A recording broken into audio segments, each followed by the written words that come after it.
ఉమా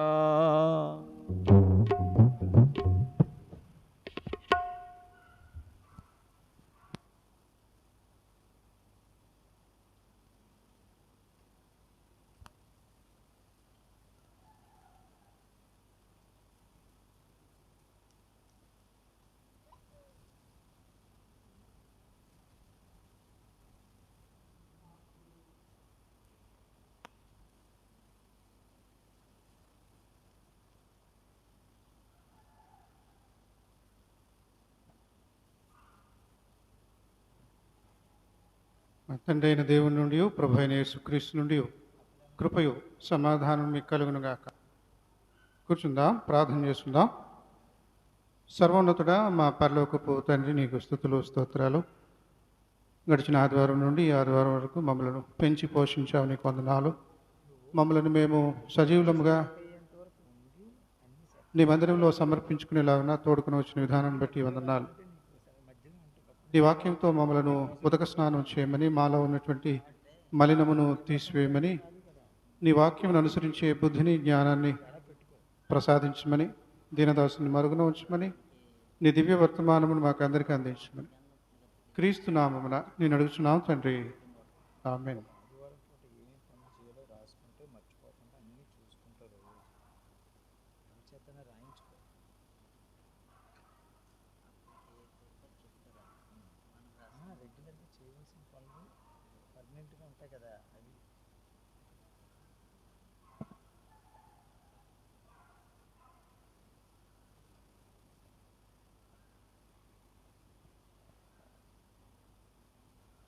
చదవబడినటువంటి పాఠ్యభాగాల్ని మనం ధ్యానం చేసుకుందాం.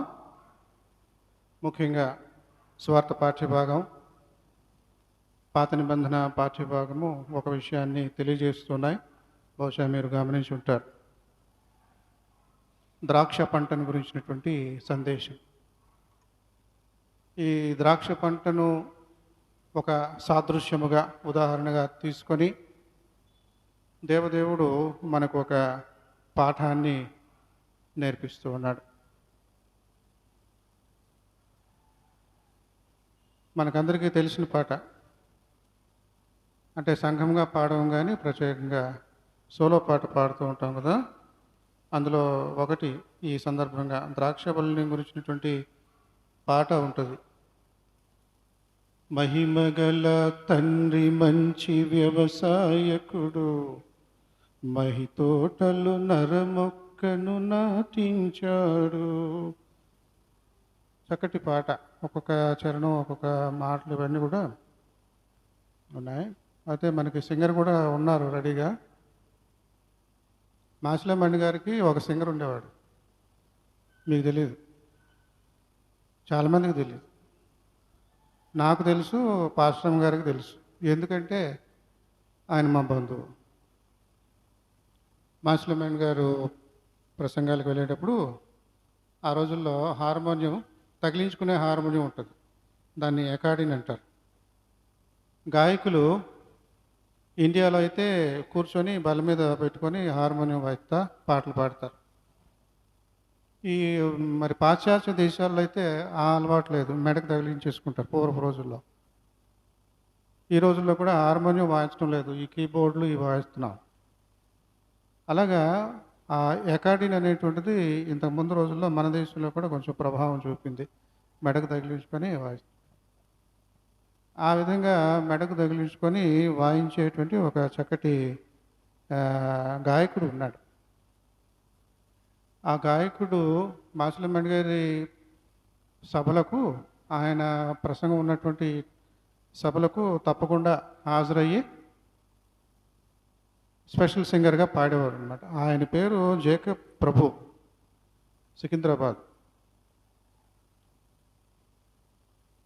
ఆయన మరి మిగిలిన సభలకు కూడా పూర్వపు దినాల్లో మరి పెంతకోస్తు వాళ్ళు, కేఆర్ డేవిడ్ గారు, ఇటువంటి వాళ్ళు పెట్టేటువంటి సభలకు, ఇలాంటి వాటికి కూడా ఈ మాసిలమండి గారు వచ్చి ప్రసంగాలు చేస్తూ ఉండేవారు.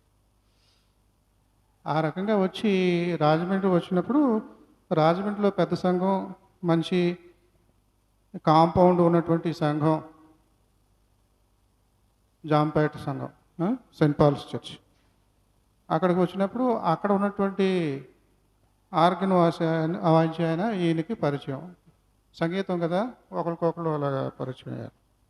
ఆ పరిచయం అలా ఉన్నది. నెల్సన్ గారికి ఒక అబ్బాయి ఉన్నాడు, పాస్టర్. ఆ అబ్బాయికి పెళ్లి చూపులు చూస్తున్నారు. ఆ అబ్బాయి పేరు మార్టిన్ లూథర్. పెళ్లి చూపులు చూస్తున్నారు. ఎవరిన ఉంటే చూడమని అయ్యగారు చెప్పారు నాకని ఇక్కడ ఈయన ఆర్గన్ వాయించి ఆయనకి చెప్పాడు. అలాగా, పర్వాలేదే, మంచి భక్తి కలిగినటువంటి కుటుంబము, పాస్టర్ని పెళ్లి చేసుకోవడానికి ఇవ్వడానికి కూడా వాళ్ళు ఇష్టపడతారు అని చెప్పేసి ఈయన కెరీసా అమ్మగారి యొక్క తండ్రికి సొంత బంధువు అనమాట. ఈయన మాచిలమణి గారి సింగర్ చేసి ఆ రకంగా వాళ్ళకి చెప్తే అప్పుడు తీగలాగితే దొంకంతా అయింది. ఈ రకంగా దేవుడు మా ఇద్దరిని ఐక్యపరిచి ఉన్నాడు. అంటే సింగర్లు అవసరం అవుతూ ఉంటారు ఒక్కొక్కసారి. ప్రసంగం చేసేవాళ్ళు అందరూ కూడా పాడేటువంటి స్థితిలో ఉండకపోవచ్చు. కొంతమంది చక్కగా పాడేటువంటి వాళ్ళు ప్రసంగికులుగా తయారవుతూ ఉంటారు.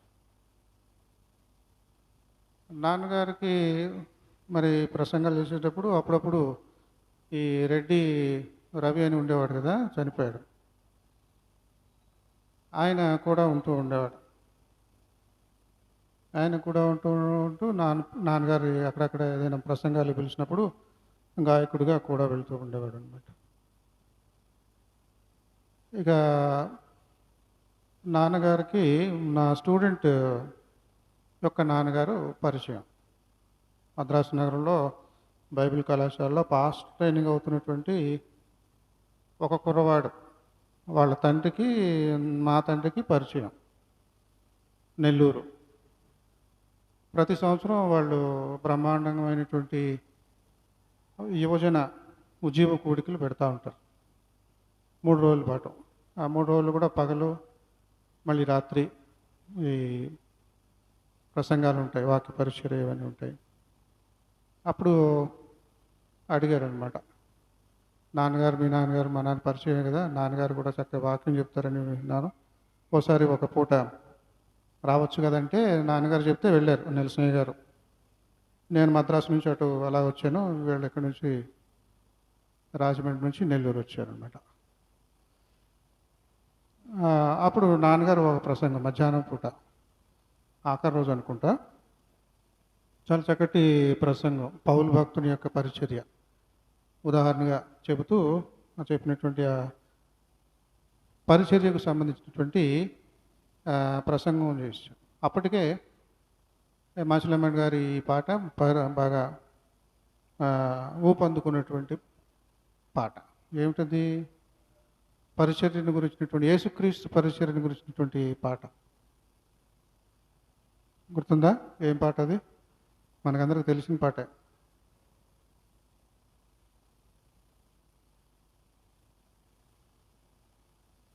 పరిచర్యకు సంబంధించిన పాట.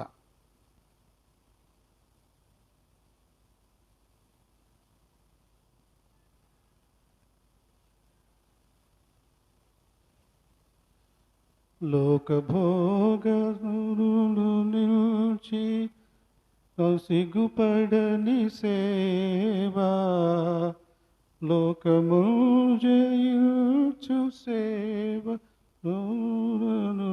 భరించు సేవ, మధుర మధుర మధుర సేవ, యేసు ప్రభు సేవ, మధుర మధురం. ఇది బాలసుబ్రహ్మణ్యం గారు చక్కగా బ్రహ్మాండంగా పాడిన పాట. పక్కి అలాగే దించేస్తాడు ఈయన రెడ్డి రవి. ఆ ప్రసంగము దానికి తగినటువంటి ఈ పాట చాలా హైలైట్ అయింది.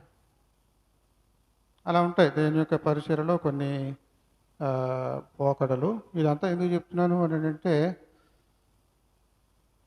ఈ పూట ప్రసంగ అంశం ద్రాక్ష పంటను గురించినటువంటిది. కాబట్టి మన మధ్య సింగర్ ఉన్నారు, పాడేస్తే బాగుంటుందేమో. గంటేటి దేవరాజు గారు రండి. ఆ ప్రత్యేక పాట పాడండి, ఆస్వాదిద్దాం. మహిమగల తండ్రి మంచి వ్యవసాయకుడు.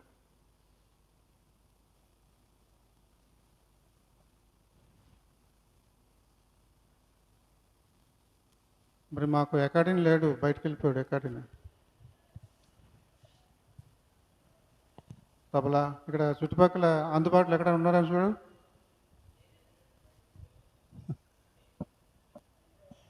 దేవునికి మహిమ కలుగును గాక. సమయంలో అవకాశం ఇచ్చి ఉండగా మరి ఒక పాట పాడుతూ దేవుని నామాన్ని కనపరుచుకుందామండి. మహిమగల తండ్రి మంచి వ్యవసాయకుడు, మహితోటల నర మొక్కలు నాటించాడు. మహిమగల తండ్రి మంచి వ్యవసాయకుడు, మహితోటల నర మొక్కలు నాటించాడు. తన పుత్రుని రక్త నీరు మడికట్టి పెంచాడు. తన పుత్రుని రక్త నీరు మడికట్టి పెంచాడు. తన పరిశుద్ధాత్మను కాపుగా ఉంచాడు. తన పరిశుద్ధాత్మను కాపుగా ఉంచాడు. కాయవే తోట కమ్మని కాయలు, పండవే చెట్ట తీయని ఫలములు. కాయవే తోట కమ్మని కాయలు, పండవే చెట్ట తీయని ఫలములు. నీతి పూత జాతి కాపు ఆత్మశుద్ధి ఫలములు. నీ తండ్రి నిల్వజేయు నిత్య జీవనిధులు. నీతి పూత జాతి కాపు ఆత్మశుద్ధి ఫలములు. నీ తండ్రి నిల్వజేయు నిత్య జీవనిధులు. అనంతమైన ఆత్మ పొందు అమర సుఖ శాంతులు. అనంతమైన ఆత్మ పొందు అమర సుఖ శాంతులు. అనుకూల సమయమిదే పూయు పరమ పూతలు. అనుకూల సమయమిదే పూయు పరమ పూతలు. కాయవే తోట కమ్మని కాయలు, పండవే చెట్ట తీయని ఫలములు. కాయవే తోట కమ్మని కాయలు, పండవే చెట్ట తీయని ఫలములు. అపవాది అంటుబడి కుంటిబడి పోకు.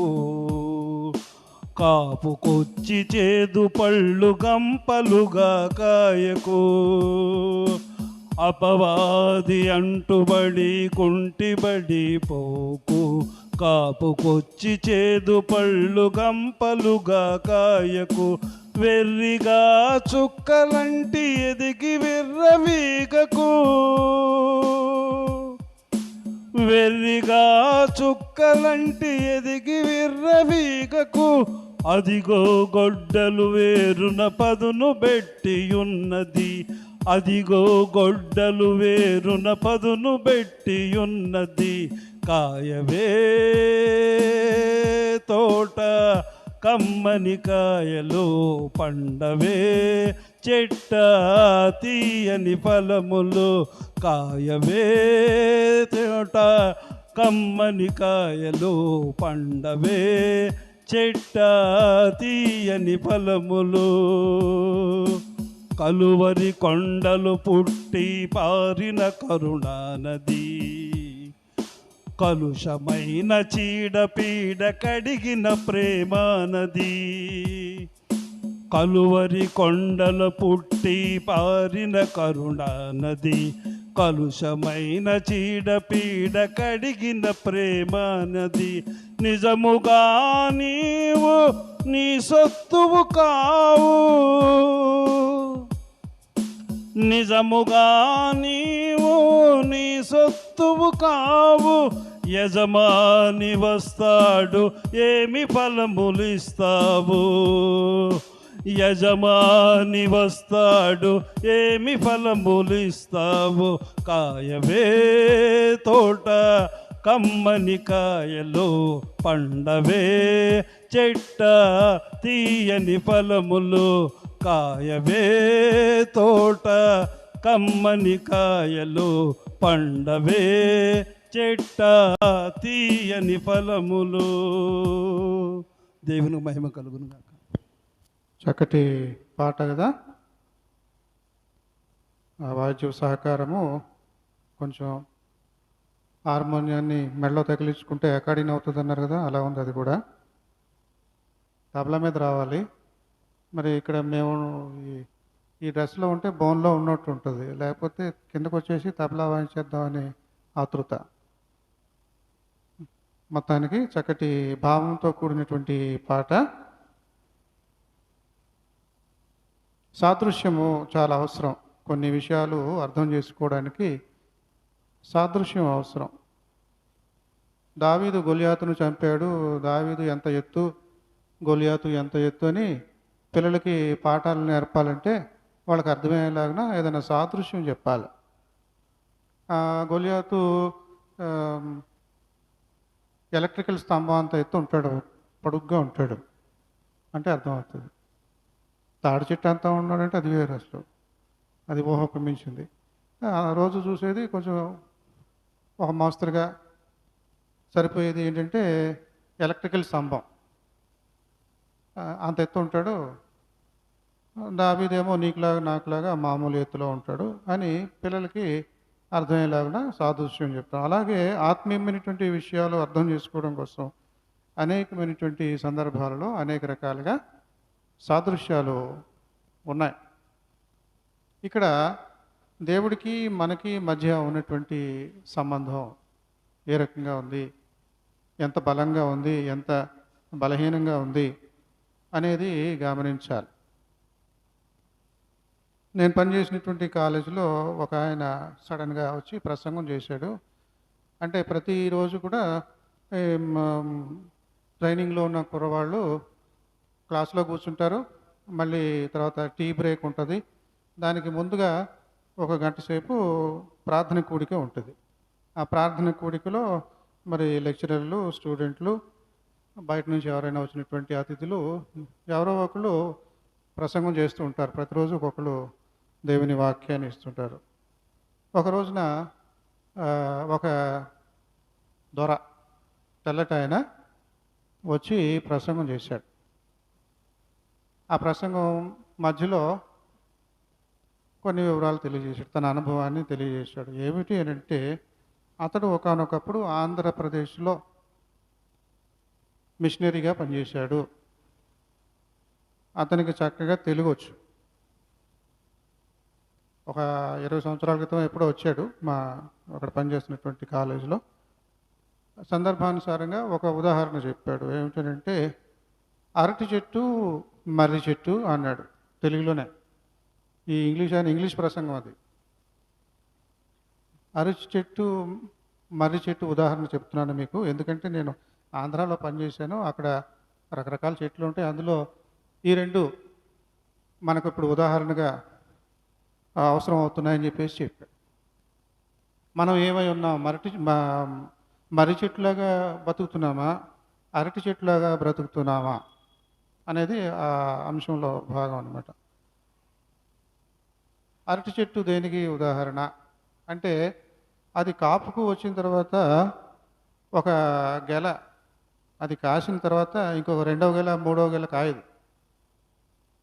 ఇంకా దాని లైఫ్ స్పాన్, దాని యొక్క ఆయుష్ తీరిపోద్ది, జీవిత ఆయుష్ తీరిపోద్ది. తీరిపోయేటప్పుడు ఏం చేస్తుందంటే, దాని ప్రక్క నుండి ఇంకొక క్రొత్త అరటి మొవ్వ వేసి అది మొక్క వస్తుంది కదా. ఆ రకంగా ఇది చనిపోద్ది, ఇంకొకటి పుట్టుకొస్తుంది. మనం కూడా ఈ లోకంలో ఆ రకంగా ఉండాలి తప్ప, తిష్ట వేసుకొని నేను మర్రి చెట్టును, కలకాలం నేనే ఉండిపోవాలి, నేను ఎంత బలంగా ఉండాలంటే నాకు ఓడలు కూడా రావాలి. ఓడలు తెలుసు కదా, కొమ్మల నుంచి జారేటువంటి కొమ్మల నుంచి జారేటువంటి, చెప్పండి, ఓడలు సరే, ఇంకా ఇంకో మాట చెప్పండి, వేర్లు. ఓడలు ఎందుకంటే అనుకుంటున్నారు? దానికి తుట్టి లేదు. మొదల కింద ప్రతి చెట్టుకి వేర్లు ఉంటాయి. ఈ మర్రి చెట్టుకు తృప్తి ఉండదు, మొదల కింద ఉన్నటువంటి వేర్లతో సరిపెట్టుకోదు. ఓడలను కూడా దించి వాటి ద్వారా కూడా వేర్లు పుట్టించుకొని వాటి ద్వారా కూడా భూమిలో ఉన్నటువంటి సారాన్ని తీసుకుంటూ బలంగా అత్యధిక కాలం మహా ఆయుషుతో జీవించాలని ఉండేటువంటి తత్వం కలిగినటువంటిది మర్రి చెట్టు. క్రైస్తవుడికి ఇటువంటి లక్షణాలు ఉండకూడదు.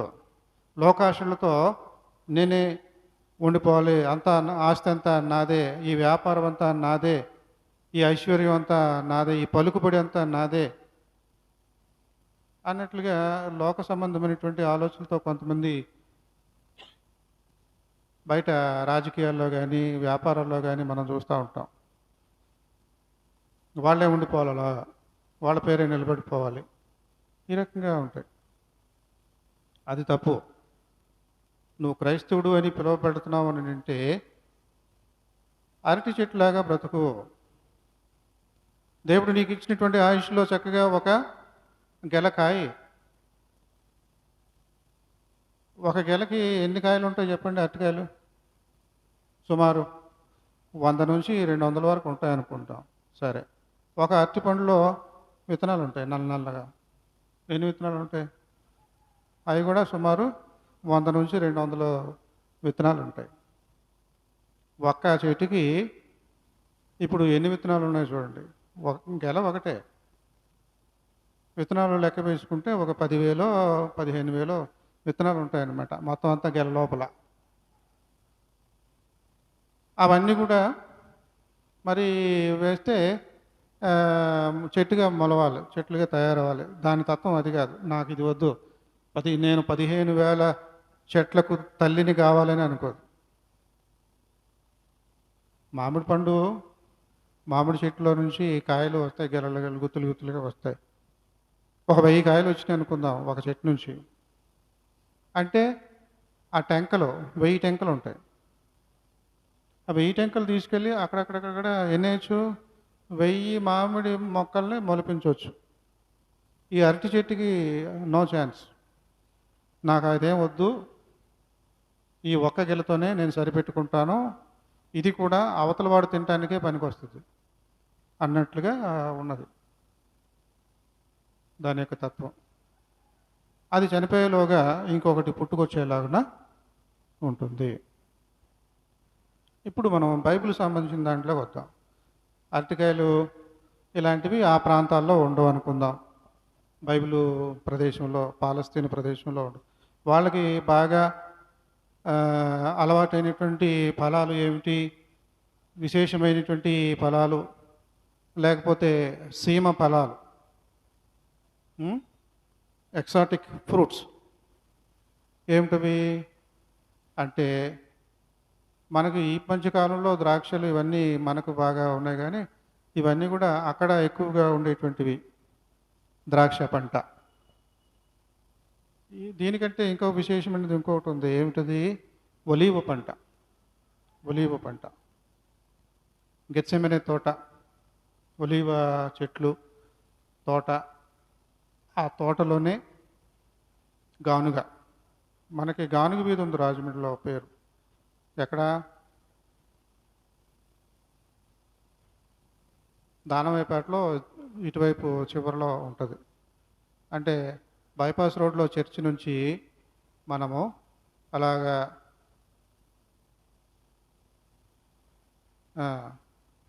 ఏంటిది హాస్పిటల్కి వెళ్తాం కదా, అలా కాదు, హాస్పిటల్కి వెళ్ళే రోడ్డు, బొల్లినేని హాస్పిటల్కి వెళ్ళే రోడ్డుకి సమాంతరంగా అటువైపు ఉంటుంది లోపలికి. అంటే అటువైపు అంతా కూడా దానవపేట అనుకుందాం. దానవపేట చివరి భాగంలో, దాదాపుగా చివరి భాగంలో ఒక వీధి గానుగ వారి వీధి. ఒకప్పుడు అక్కడ ఊరు లేదన్నమాట, ఊరు చివర. ఇది బైపాస్ రోడ్ అనేది కూడా అంతే. ఊరు లేదు అప్పుడు. 100 సంవత్సరాలు, 150 సంవత్సరాల క్రితం ఊరు అనేది లేదు. ఊరు బయట అనమాట ఇదంతా. కాబట్టి పంట అలా ఉండేది. యేసుక్రీస్తు ప్రభువారు గెత్సెమనే తోటలో బాధపడుతూ ప్రార్థన చేసి ఆ ఆఖరు రోజున సిలువకు అప్పగించబడేటువంటి ఆ రోజున ఉన్నటువంటి ఆ తోటలో ఒక గానుగ ఉంటుంది. ఏ గానుగ అని అంటే ఈ శనగ నూనె, కొబ్బరి నూనె కాదు, ఒలీవ నూనె. ఒలీవ నూనె తయారయ్యేటువంటి గానుగ. గెత్సెమనేటువంటి మాటకు అర్థం అదే. సరే, ఇలాంటి విశేషమైనటువంటి పంటలు వాళ్ళకు ఉన్నాయి. ఇప్పుడు మనకు కావాల్సింది ఏంటంటే ద్రాక్ష పంట సాదృశ్యంగా దేవుడు మనకు ఒక పాఠం నేర్పిస్తూ ఉన్నాడు.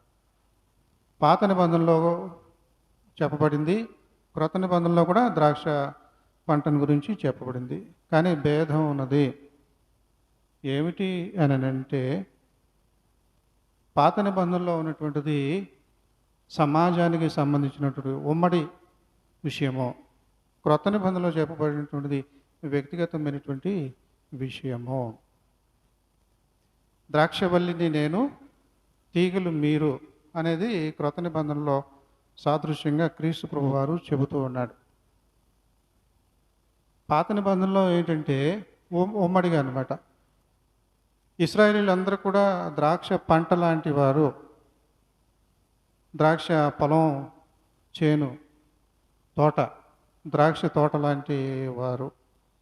ఆ తోట పరిస్థితి ఎలా ఉన్నది, దాని పంట ఎలా ఉన్నది అంటే తీయటి ఫలాలు ఇవ్వకుండా చేదు ఫలాలు, కారు ద్రాక్షలు ఇస్తూ ఉన్నాయి. చిన్నతనంలో గుంటూరు జిల్లాలో ఉండేవాళ్ళం.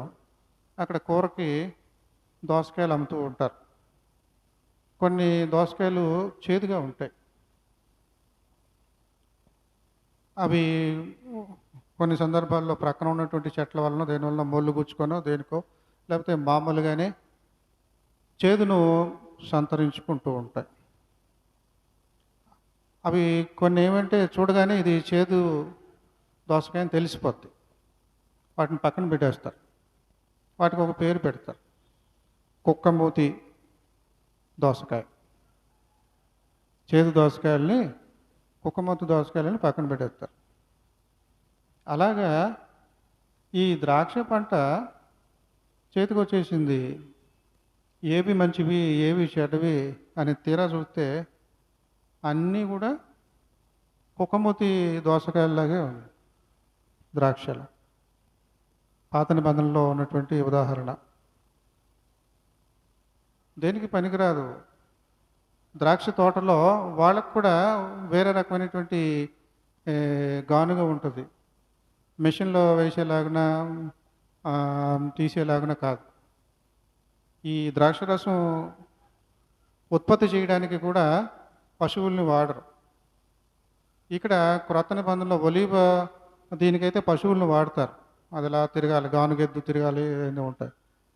ఇక్కడ పాత నిబంధనలో ద్రాక్షరసం తయారు చేసేవాళ్ళు ఆ రకంగా చేయరు. ఇప్పుడు మనం కూడా భోజనాలు వండుకునేటప్పుడు రెడీమేడ్ అల్లం వెల్లుల్లిపాయ పేస్ట్, అస్తమాలో అది మసాలా రాయి తీసుకొని చేయడానికి కుదరట్లేదు కదా ఈ రోజుల్లో. ఇంకా రెడీమేడ్ పేస్ట్ తీసుకొని ఫ్రిడ్జ్లో పెట్టేసుకొని దాన్ని వాడతారు. దాని టేస్ట్ వేరు. అప్పటికప్పుడు అల్లం వెల్లుల్లిపాయ నూరుకొని చక్కగా ఏంటది పలావ్ చేస్తాం కదా బిర్యానీలు, ఆ టేస్ట్ వేరు.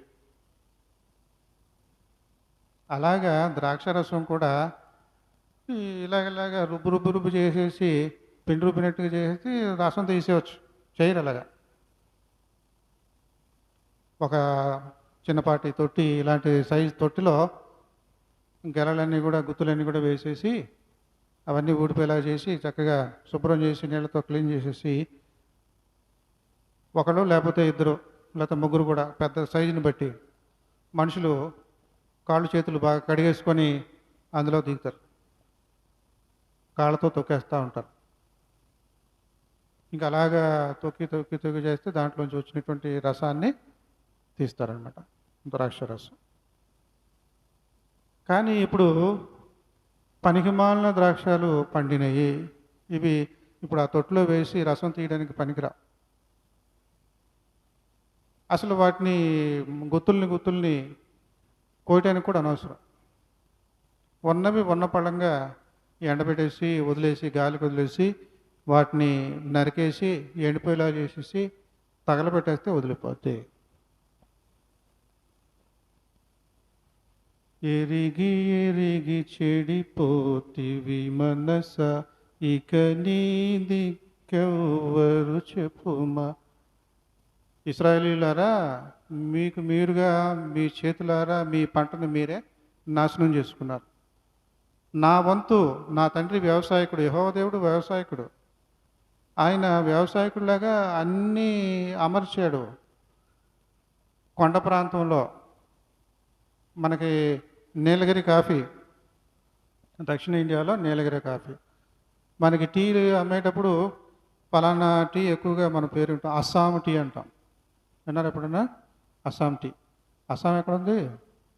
అన్నిటికంటే పైన ఉంది, ఎక్కడో ఉంది. అక్కడ పండిన టీ విశేషమైనది కాబట్టి, కొండ ప్రాంతంలో పండినటువంటిది కాబట్టి అది దేశమంతా విదేశాల్లో కూడా అమ్ముడుపోతూ ఉంది.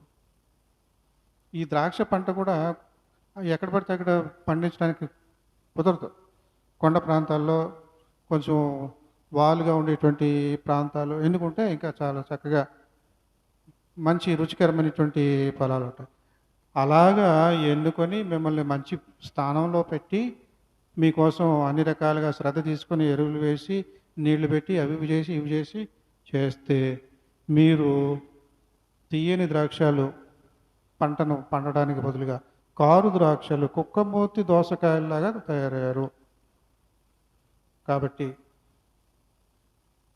మీకు ఇక నో ఆప్షన్, మిమ్మల్ని శిక్షించాలి, మిమ్మల్ని దండించాలి అని యెహోవా దేవుడు ప్రవక్త అయినటువంటి యెషయా ద్వారా ఈ మాటలు తెలియజేస్తున్నాడు ఇశ్రాయేలులకు బుద్ధి చెప్పడానికి. ఇకపోతే మర్రి చెట్టు, అరటి చెట్టు, ద్రాక్ష. క్రొత్త నిబంధనలో క్రీస్తు ప్రభు వారు ఏమంటున్నాడంటే, ద్రాక్ష అనేటువంటి దాన్ని ఎందుకు ఉదాహరణగా చేసుకున్నాడంటే, ఇప్పుడు అరటి చెట్టు అయితే నేను చెప్పాను, దేవుడు ఆయుష్ ఇచ్చాడు, ఆయుష్లోగా చక్కగా ఒక గెల పంటేలాగున నీ బాధ్యత. అంతేగాని అందులో విత్తనాలు ఉన్నాయి అవన్నీ కూడా నా సంతానంగా ఎదిగిపోవాలి, వేల కొలది అరటి మొక్కలు నా నుండి వచ్చేయాలి అని అనుకోకు. నువ్వు చనిపోయేలాగా చక్కటి గెలకాయి నీ వేరు నుండి మొదల నుండి ఇంకొకటి క్రొత్తది పుట్టుకొస్తుంది, నీ వారసుడు నీ వారసురాలు పుట్టుకొస్తుంది. అరటి చెట్టులాగా ఉండాలి.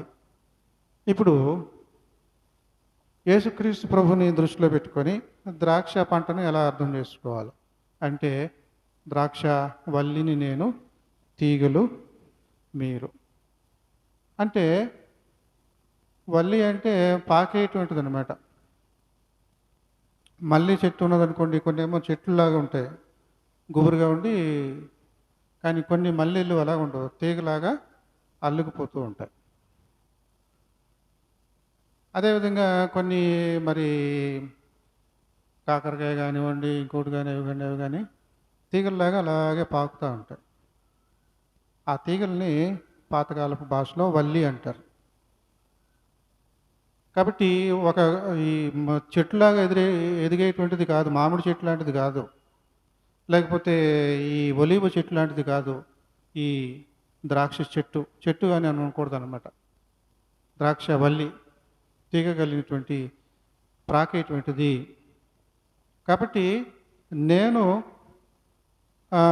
మొదలు లాంటి వాడిని, మీరు కొమ్మల లాంటి వాళ్ళు అని చెప్పడానికి బదులుగా క్రీస్తు ప్రభు వారు ఏమంటున్నారంటే, నేను ద్రాక్షావల్లిని, మీరు తీగలు. సమస్య ఏంటంటే, చెట్టు అయితే నేను మొదలు, మీరు కొమ్మలు అని చెప్తే అలాగా సరే, ఎందుకంటే కొమ్మలు మొదలుకి అంటుకొని ఉంటేనే కానీ అవి ఫలించవు, అంతే కదా. కానీ ఇక్కడ విషయం ఏమిటంటే, ఇది తీగ, ఆ తీగ నుండి మళ్ళీ చిన్న చిన్న తీగలు రావాలి. ద్రాక్ష వల్లి దాని నుండి తీగలు రావాలి. దీనికి అర్థం ఏంటంటే, మామూలు చెట్టుకైతే కొమ్మలు ఎండవు, దాదాపుగా ఎండవు. 99% చక్కగా అన్ని కొమ్మలు కూడా మొదలు ఏ రకంగా ఆరోగ్యంగా ఉందో మిగిలిన కొమ్మలన్నీ కూడా ఆ రకంగా ఉంటాయి. కానీ ఇక్కడ ద్రాక్ష వల్లికి ఆ లక్షణాలు ఉండవు. ప్రక్కగా వచ్చేసినటువంటి తీగలు ఉంటాయి చూసారా, ఆ తీగలు కొన్నిటికి ఈ రక్త ప్రసరణ, అలాగా ఈ ఆక్సిజను ఇలాంటివి ఉంటాయి చూసారా, అలాంటివి కొన్ని కారణాల వలన అవి అందకపోవడం వల్ల మిగిలిన తీగలన్నీ బాగానే ఉంటాయి, కానీ ఒక సైడు ఒక తీగ ఎండిపోతూ ఉంటుంది. మీరు గమనించారో లేదో, ఈ చిక్కుడుకాయలు కానీ అవి కానీ ఇవి కానీ మనం చూసినప్పుడు ఇలా అదనమాట. మీరందరూ యేసుక్రీస్తు సంఘానికి చెందినవారు. యేసుక్రీస్తు అనేటువంటి ఈ ద్రాక్ష వల్లిలో మీరు ఒక్కొక్కరు తీగలలాగా ఉంటున్నారు, ఒక్కొక్క సభ్యుడు ఒక్కొక్క సభ్యురాలు. కానీ కరెక్ట్గా నువ్వు ఎలా ఉంటున్నావు తీగ? నువ్వు యేసుక్రీస్తుకు అంటుగట్టబడిన దానిలాగా ఉండట్లేదు. కరెక్ట్గా నువ్వు కుదురుగా ఆ తల్లి వల్లి, ఆ ద్రాక్ష వల్లికి అతుక్కొని ఉన్నట్లయితే అందులో నుంచి వచ్చే ప్రతి పోషకమైనటువంటి విలువలన్నీ కూడా నీ దాంట్లోకి వచ్చేస్తాయి. నా యందు మీరును, మీ యందు నేనును నిలిచి ఉండాలి, మంచి ఫలాలు పండాలంటే, ఇవ్వాలంటే. మీరు ఆ రకంగా ఉండటం లేదు, మధ్య మధ్యలో దారి తప్పుతున్నారు. 99 గొర్రెలు ఉంటున్నాయి, నువ్వు తప్పిపోతున్నావు కనుక అది నీకు నష్టం. గొర్రెనైతే వెతుక్కుంటూ వచ్చేటువంటి మంచి కాపరి ఉండవచ్చు, కానీ ఇక్కడ నీవుగా పాడైపోతున్నావు. మళ్ళీ నీలో ఒక జీవాన్ని ఎలా తీసుకురాగలవు? ఎండిపోతున్నావు. దాన్ని కట్ చేసేయాలి. ఫలానా వ్యక్తి, ఆ వ్యక్తిని కట్ చేసేయాలి. ఆ వ్యక్తికి నిత్య జీవం లేదు, ఆ వ్యక్తికి దీవెనలు లేవు అన్నట్లుగా ఆత్మీయమైనటువంటి మీ స్థితిని అర్థం చేసుకోవాలని క్రీస్తు ప్రభువారు తెలియజేస్తున్నారు. దేవుడు మహిమపరచబడాలి. పరలోకపు తండ్రి నన్ను ఇక్కడికి పంపించాడు, నేను తండ్రి యందు ఉన్నాను, తండ్రి నా యందు ఉన్నాడు, అందుకనే చక్కటి కార్యాలు జరుగుతూ ఉన్నాయి. ఇప్పుడు మీ బాధ్యత ఏంటంటే మీరు నా యందు ఉండాలి, అప్పుడు నేను మీ యందు ఉంటాను, మన ద్వారా కూడా చక్కటి పనులు జరుగుతాయి. కొన్నిసార్లు మన యొక్క బుద్ధిహీనత వలన, మన యొక్క అవివేకం వలన మరి ఎండిపోయేటువంటి స్థితికి వెళ్ళిపోతూ ఉంటాం. ఇకనైనా బుద్ధి తెచ్చుకో.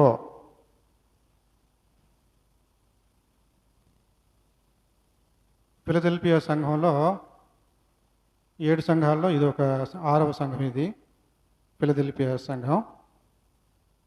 ఒక్కొక్క సంఘానికి దాని లక్షణాలను బట్టి దేవుడు కొన్ని బుద్ధి మాటలు చెప్పి, బుద్ధి తెచ్చుకో, మారు మనసు పొందు, ఈ రకంగా ప్రవర్తించు, ఆ రకంగా ప్రవర్తించవద్దు అని చెప్పినటువంటి ఆ విషయాలలో ఒక సంఘం ఫిలదెల్ఫియా 7 సంఘాలలో ఒకటి.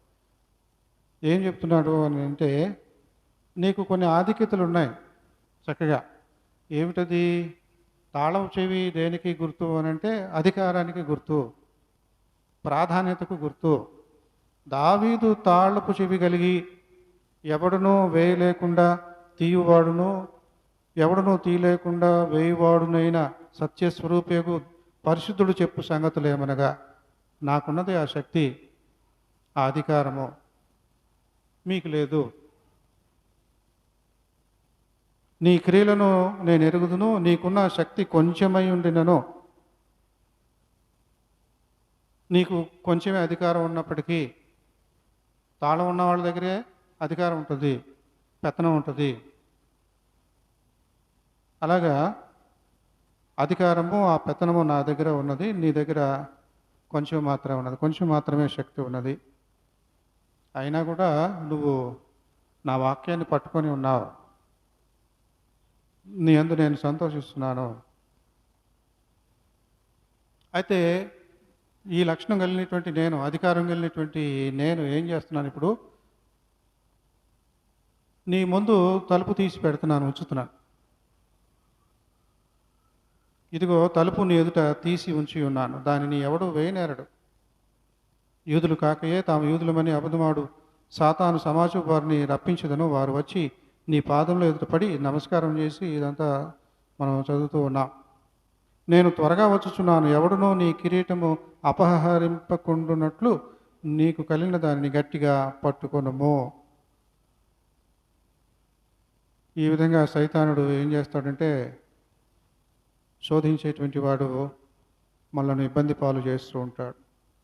ఇందాక పాడినటువంటి పాటలో చీడ పీడ అని ఉన్నది సార్. అంటే ఒక్కొక్కసారి పురుగు పడతా ఉంటుంది చెట్టుకి.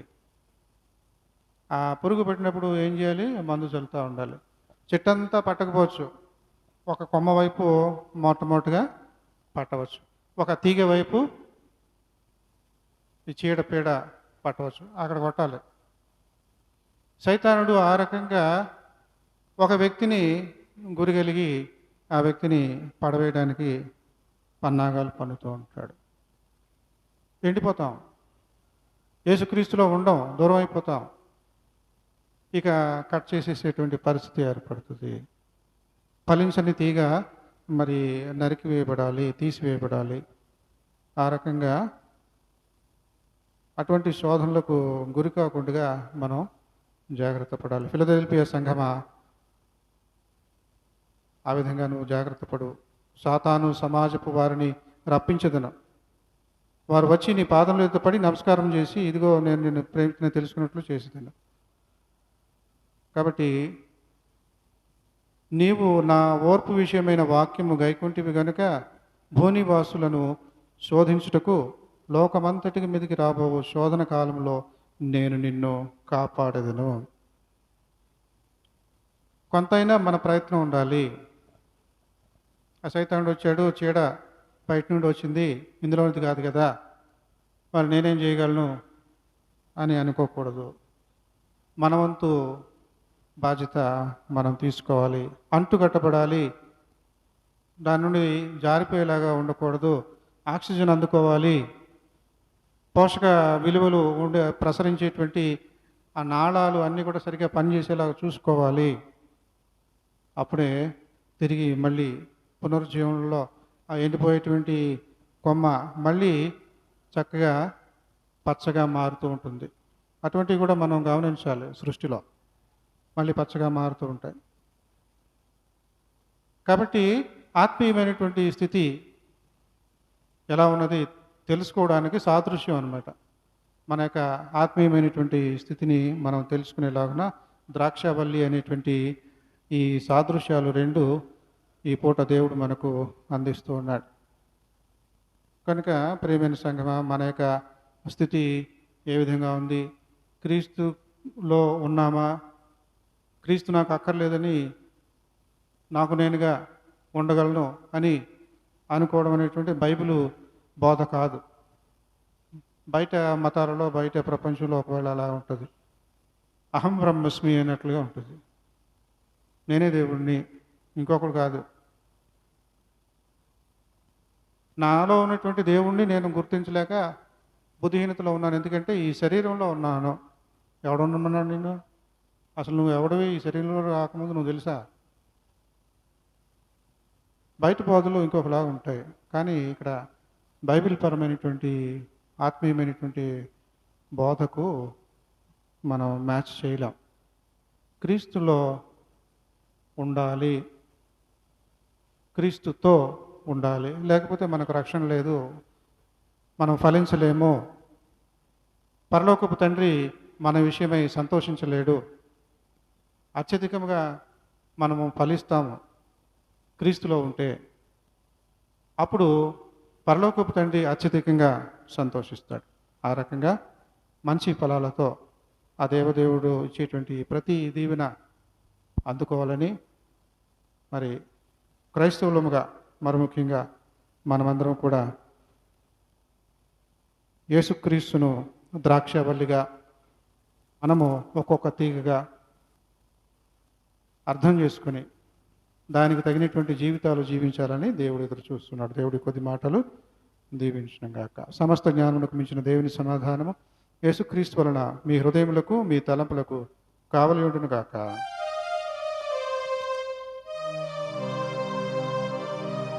ఆయందు